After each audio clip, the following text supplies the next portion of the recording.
After spending more than 13 years immersed in finance, including 3 years of intense academic study and an additional 9 years working in banking, I've come to understand one key thing: spotting the signs of financial success is essential.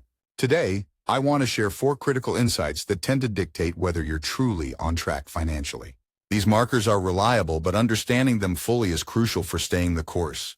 Let's dive into the first. Are you playing the right game? There are 2 games when it comes to financial success, and often people feel like they're lagging behind simply because they're playing the wrong one. Many get caught in what's called the status game, constantly comparing their position to others, trying to outdo friends, colleagues, or even strangers. The pursuit here is not about personal fulfillment, but about appearances.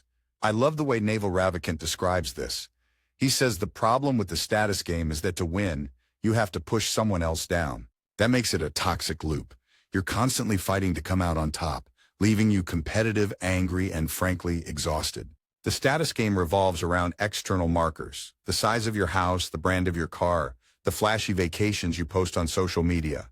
Picture this: I buy a Porsche. It only boosts my status if you don't have one.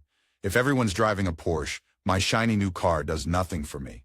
The problem is, once you start measuring your success by others' standards, you're perpetually on edge because for someone to win, another must lose. This endless comparison traps you, making you feel inadequate regardless of how well you're actually doing. Here's where the wealth game comes in. This game is not about what everyone else sees. It's about what's happening beneath the surface. It's about the money in your bank, the assets you're investing in, and the business you're quietly building on the side. It's the money you spend on self-development, the investments that will pay off down the line. These actions don't come with immediate gratification or outward recognition, but they're the building blocks for long-term freedom. The key is to align your financial success not with what society expects, but with what truly brings value and freedom into your life. Once you make this mental shift, you'll likely realize you're doing far better financially than you think.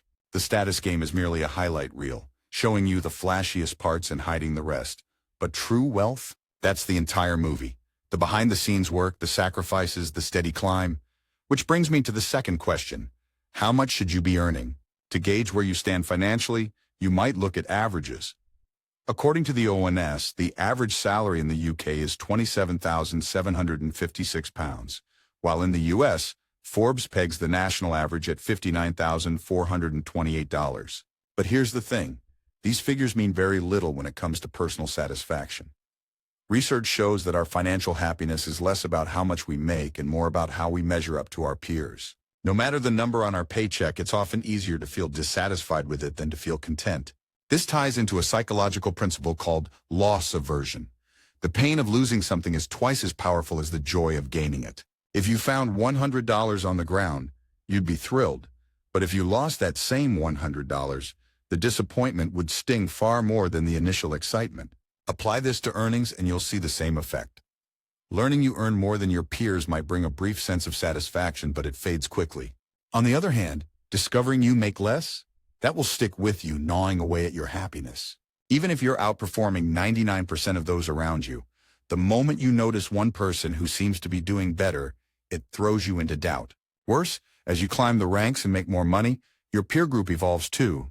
Your comparison points shift, always keeping you in a cycle of dissatisfaction. So how do you break free from this trap? Before we dive into the actionable steps, let's talk about rule number 3, mastering the 3 key fundamentals of financial well-being. First, you need to become fully aware of your relationship with money. This isn't just about knowing your income and expenses. It's about gaining an intimate understanding of your financial health. Are you truly aware of how your money flows in and out of your life? If not, you might be missing key opportunities to improve your situation.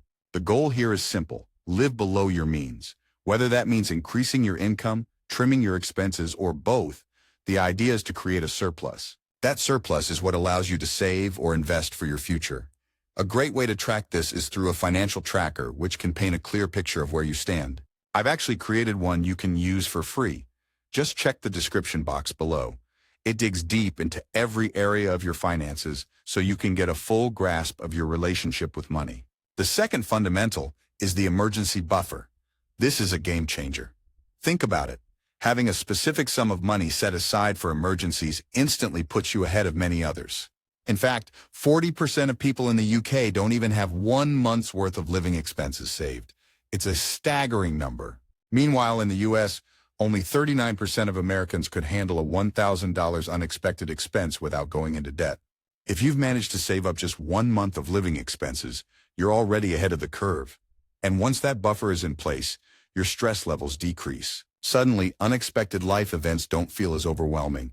Even starting small, just putting aside what you can, sets you on a path to financial stability. Now for the third fundamental, which is easier said than done, keeping your debt manageable. We're not just talking about avoiding splurges on things you don't need. It's about not being in a position where debt is your only way to meet basic needs. The average American is carrying $32,878 in debt, excluding mortgages. In the UK, credit card debt is at an all-time high, with nearly half of 25 to 34-year-olds taking on extra credit just to protect their lifestyles against rising inflation. So if you're able to pay your bills on time, save a portion of your income, and stay out of crippling debt, you're already doing far better than most. But knowing this, does it make you feel better? Probably not.